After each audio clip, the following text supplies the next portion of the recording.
The most transformative leaders are those who lead from their hearts and not their heads. And on that note, I welcome you to Know Your Representative, the program that bridges the visible gap between lawmakers and their constituents. I am Mariah Olasheinde. We'll take a short break. I'll be back soon. Stay with us. The task of the leaders is to get their people from where they are to where they've not been. How do we hold our leaders accountable in the business of lawmaking and representation? The mandate that you have given to us is not abuse in any way. The primary purpose of government is to ensure the welfare and security of the Nigerian people. Constituency projects had noble intentions and they still remain the most veritable tool. Do they really know their representatives at the states and national assemblies? Our people, they don't have water, they are suffering. They only drink water from where rain fall. For the current one, the 10th assembly, I don't really know who is in charge. From the mountaintops to the deepest valleys, we're ready to go an extra mile just to show Nigerian your constituency project. Know your representative with Mariah, bridging the visible gap.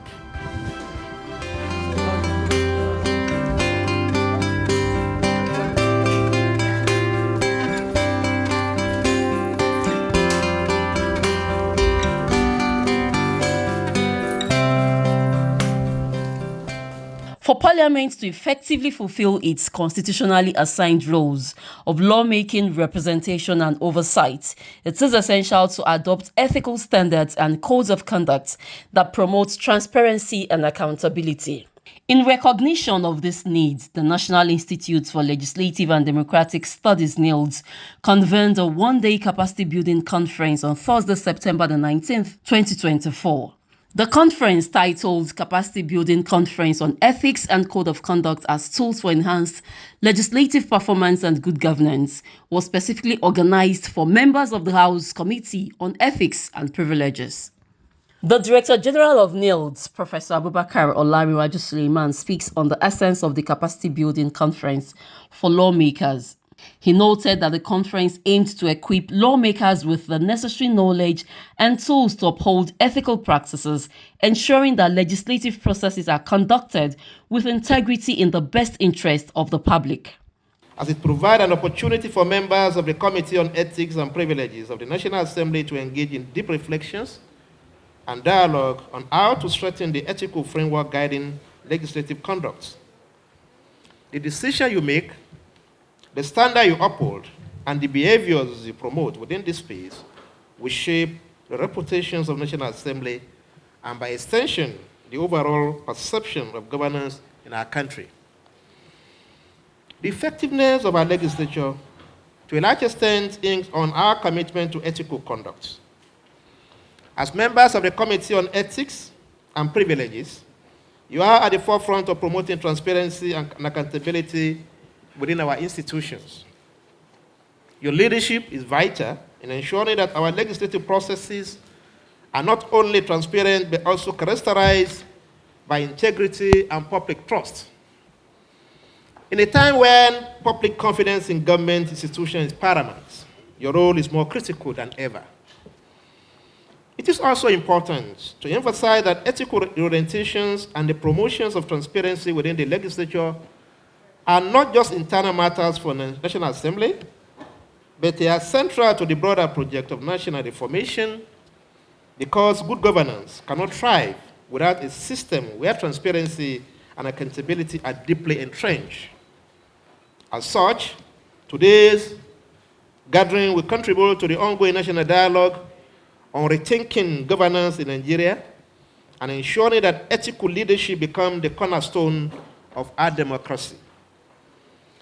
By critically assessing the issues, challenges, and opportunities related to legislative ethics and privileges, therefore, we hope to chart a course for strengthening the ethical framework of the legislature.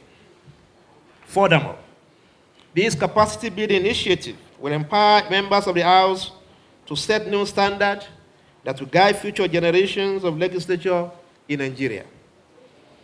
As we engage in critical discussion, therefore, let us remain focused on practical solutions that can be implemented to strengthen our institution. It is imperative that we emerge from this conference with actionable insights and a renewed commitment to ethical conduct, which will ultimately serve to enhance the legislative process in Nigeria. Your Excellency, in conclusion, I urge you all to actively participate in the discussion, share your insights, and consider the practical steps we can take to address the ethical challenges facing the legislature.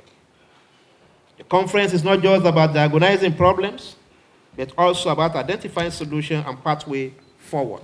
The Chairman House Committee on Ethics and Privileges, Honorable Tolulokpe Shadipe, commended the Director General of NILDS for this program. It is important that as we go forward, that we take those words I just pronounced and we imbibe them in our day-to-day activities.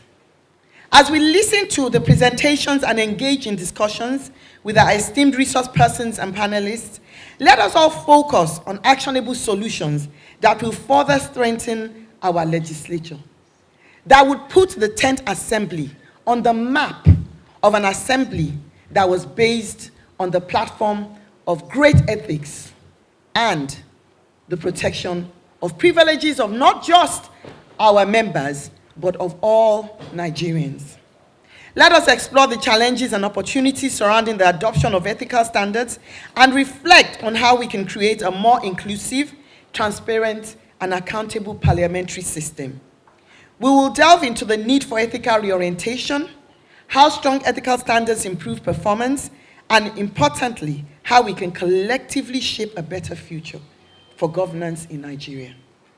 By the end of the conference, I expect that we will not only have a deeper understanding of ethics and privileges, and they will no longer be mere words to us all, but a tool to implement the standards that will take us forward in our legislative work. We must embrace the shared responsibility of building a parliament that commands respect, fosters trust, and delivers results for the people we serve. In closing, I would like to once again thank NILDS for organizing this event and all the resource persons for their contribution to today's discussion. Your insights and experiences will undoubtedly enrich our understanding and inspire us to elevate our legislative practices. The conference, which had in attendance members of the National Assembly and Minister of Information and National Orientation, represented by Malam Lanre Issa Onilu, Director General, National Orientation Agency, was officially declared open by the Speaker House of Representatives, Right Honorable Abbas Tajuddin. This one-day conference will achieve the desired result in deepening our familiarity with the hallowed concept of ethics and conduct, arguably two unassailable precepts necessary as building blocks of governance and realization of a great society. I will therefore take the liberty to broach ethics, which undergirds all we do and philosophically defines how we ought to do things without necessarily leaping into the academic space, as I seek to speak from a communication perspective. Ethics is a system of moral principles that includes ideas about right and wrong and how people should or should not behave in general and in specific cases. Moral principles is often seen as personal or normative, whereas ethics is the governing standard of good and bad behavior. Indeed, ethics is rooted in philosophy and is underscored by a code of conduct to aid best practices. In communications, ethics is simply the interchange of information in a manner that is accurate, truthful, and acceptable. As a one-time teacher and effervescent public relations practitioner, I am particularly hastened to state that so much of the plaudits or otherwise of legislative outcomes is underscored by communication that is woven around ethical ways and means of messaging. Therefore, my earnest weighing in on this crucial subject will be to advance the adoption, or perhaps the adaptation, of the time-honored 7 C's in messaging as a persuasive mechanism in enhancing public believability of hard-fought and hard-won legislative outcomes. The 7 C's being messaging in the following ways: clear, concise, concrete, correct, coherent, complete, and courteous, undoubtedly lead to ethical leadership for public office holders. Setting clear expectations for all members. The Committee on Ethics and Privileges occupies a strategic position within the House of Representatives. As outlined in the planning orders of the House, its mandate is to ensure, rather to enforce ethical standards and investigate complaints against members alleged to have breached the Code of Conduct. The committee plays a pivotal role in upholding the integrity of the House by ensuring that members adhere to ethical guidelines. To achieve its objectives, the committee must employ a variety of strategies, including proactive education of members on the ethical standards expected of them, regular reviews of Code of Conduct to ensure it remains relevant, and collaboration with external partners like NILDS to strengthen the ethical framework of the House. The issue of enforcement is critical, and the committee must have the support needed to recommend sanctions when necessary. In countries like United Kingdom, Canada, and Nigeria, ethics committees have the power to recommend disciplinary actions, including suspension of members who violate ethical codes or legislative, Our legislative framework must continue to evolve to ensure robust enforcement mechanisms. Despite the robust framework that exists for ethical conduct, there are significant challenges to the effective enforcement of the Code of Conduct and the immunities and privileges of members. One of the primary challenges is a potential conflict between the needs to protect the independence and privileges of members and the imperative to hold them accountable. Legislators must have immunity from prosecution for actions taken in the course of their official duties. While this is meant to protect them from external pressures, it can sometimes create an environment where ethical violations are difficult to address swiftly. It is typically governed by strict eligibility criterion and procedures, and not all government officials or individuals representing Nigeria abroad may qualify for diplomatic passport status. Categories of individuals who may be issued diplomatic passport in Nigeria may include the following. Number one, diplomats and members of their families, spouses, are qualified to be issued a diplomatic passport. These categories include ambassadors, high commissioners, consul generals, envoys, representatives of government officials at diplomatic level, international organizations, and so on. The other category is government officials, from the president to the vice president to the Senate president to high-ranking government officials as approved by Mr. President. We have a long list of government officials that in that category of eligibility list of those who are qualified to have a diplomatic passport.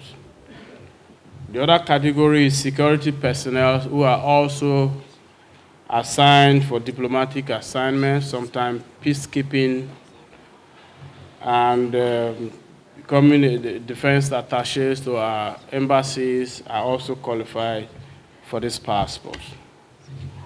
The other category is special envoys and representatives, individuals appointed by government to represent Nigeria in specific diplomatic missions or negotiations may be issued diplomatic passport for the duration of their assignment. We also have what we call the honorary consuls, those who are appointed to serve the interests of other countries in the area of business and trade, who are not career diplomats. They also be issued a diplomatic passport.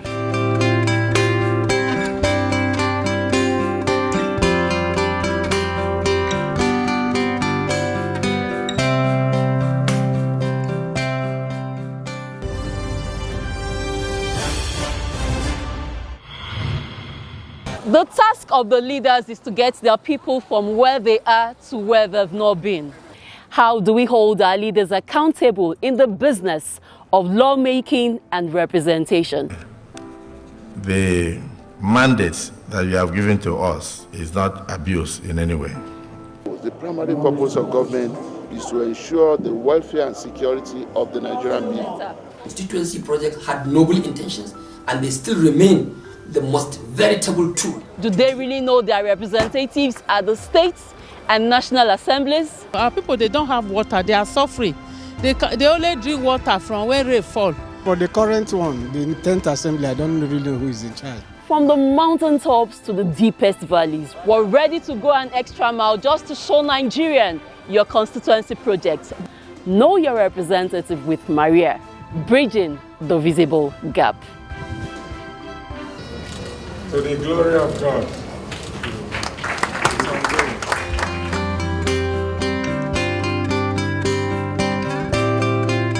The Director General of National Institute for Legislative and Democratic Studies, Prof.Abubarkar Olarenwaju Suleiman, has been honored with a fellowship from the Institute of Chartered Secretaries and Administrators of Nigeria, ICSAN.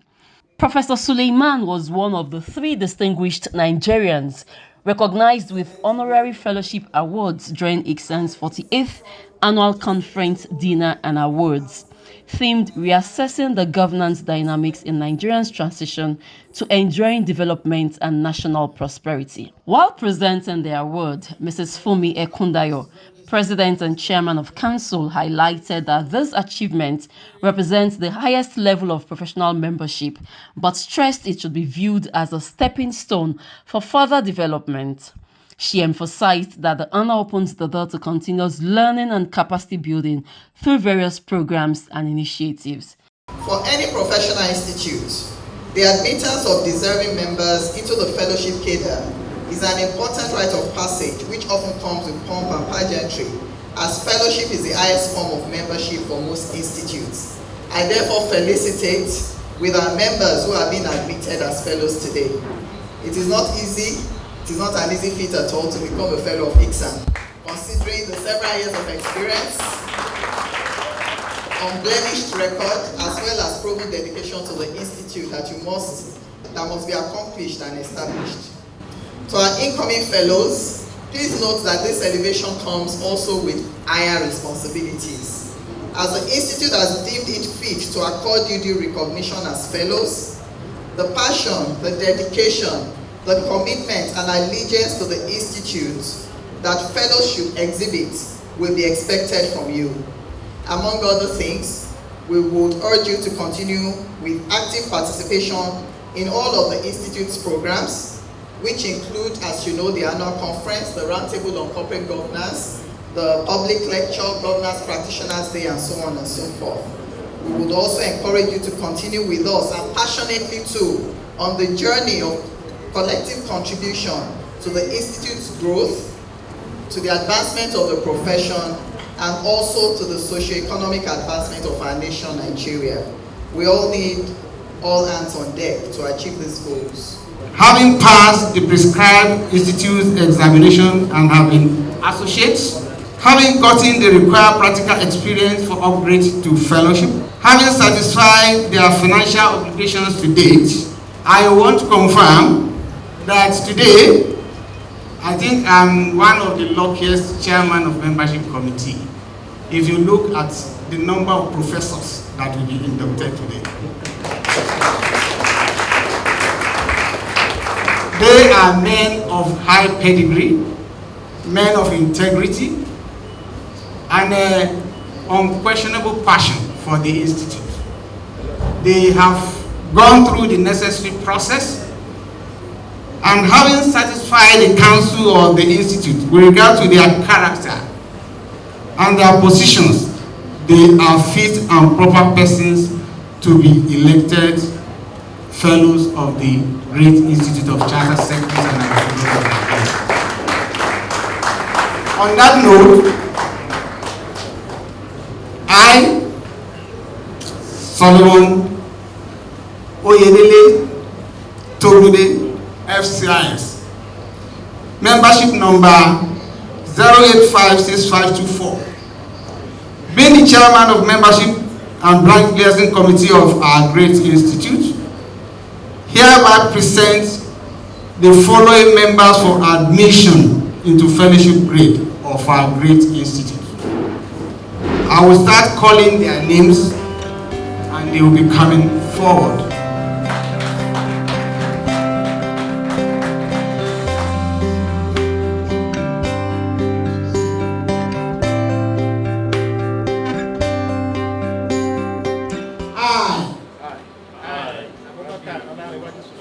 Pledge allegiance to the Institute of Chartered Secretaries and Administrators of Nigeria to be faithful, loyal, dedicated, and to abide by the rules and regulations as laid down by the Act establishing the Institute in Nigeria. I further pledge to uphold the tenets, ethics, and integrity of the profession, and contribute my quota to the upliftment of the Institute. So help me God. Our President,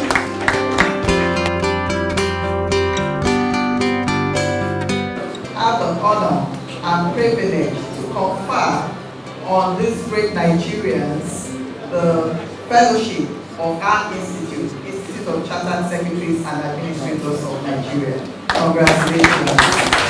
I'm highly elated, and that is to show that some people are out there watching what I'm doing in terms of corporate governance, in terms of instilling good governance. I think it's just a fulfillment on my own side that ICSAN has recognized what we have done in the areas of good governance, the impacts we have made in terms of trying to deepen democracy and good governance in the country, and to a large extent in the areas of capacity enhancements of our staff, of Nigerians, of stakeholders in democracy, and most importantly the parliamentarians in the country, and that is where I excel. So such an endowment or fellowship or award as been conferred on me today is a testimony that at least people out there, they see and they appreciate. And what has happened today in terms of fellowship and award is not just on me or for me, it's for the International Assembly, it's for the democratic stakeholders in this country, and indeed for Nigerian people as a whole. So I dedicate it to Nigerian people as a whole.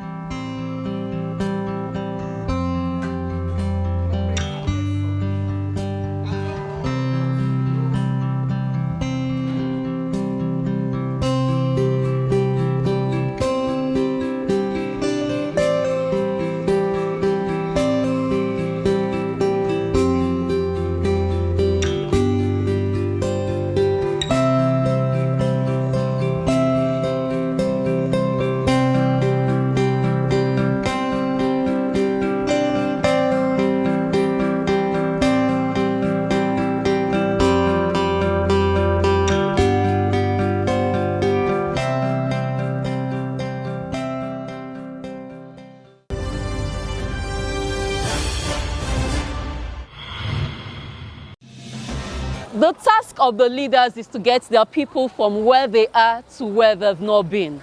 How do we hold our leaders accountable in the business of lawmaking and representation? The mandate that you have given to us is not abuse in any way.